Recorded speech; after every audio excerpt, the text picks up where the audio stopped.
2022 Range Rover was unveiled a couple months back. I got to attend the event, but it was very quick, so I didn't have much time to really study this vehicle, but I've been checking it out here on the floor of the Los Angeles Auto Show, and here are a few of my favorite aspects of this large luxury SUV.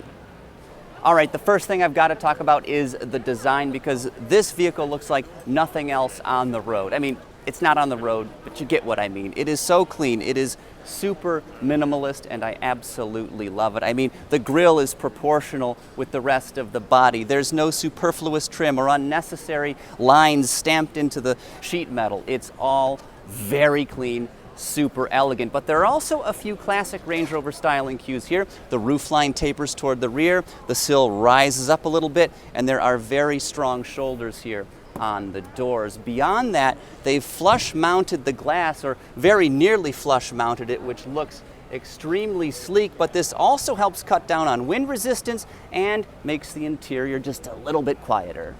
Next up, let's talk powertrains. Now, I can't really comment on these just yet since I haven't driven this vehicle, but Land Rover is offering a range of different powertrains in this SUV. Serving base duty is an inline six augmented by a mild hybrid system that should get you 395 horsepower. Stepping up the ladder, a 4.4-liter twin-turbo BMW V8 is good for 523 ponies. Then, around about 2023, you should be able to get this vehicle with a plug-in hybrid drivetrain that provides 62 miles of electric range, and that is a pretty damn impressive figure. A lot of plug-ins these days have 20, 25 miles, which is certainly good, but 62 is a real figure. It's a usable number, so kudos to Land Rover for that.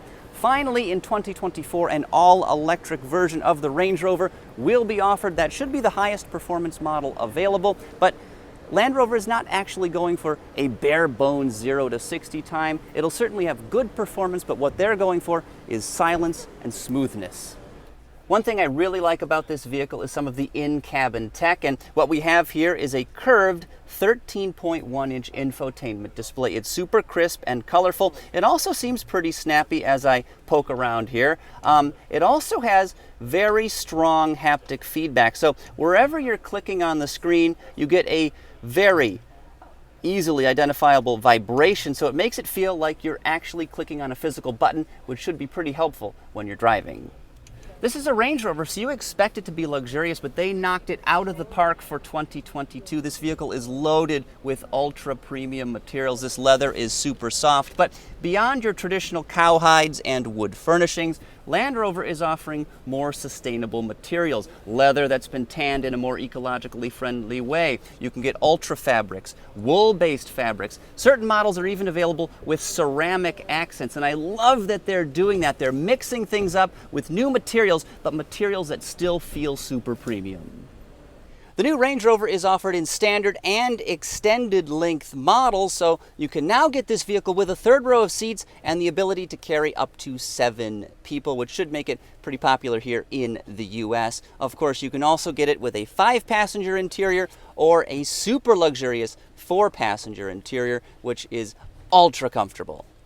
This new Range Rover is super impressive, and I can't wait to actually, drive one, which fortunately won't take too long because these things should go on sale next spring. Thank you so much for watching. Do you like the new Range Rover? Do you want more videos on this, or would you prefer extra coverage of the Barbie car? Leave your comments down below. I'd love to hear what you have to say.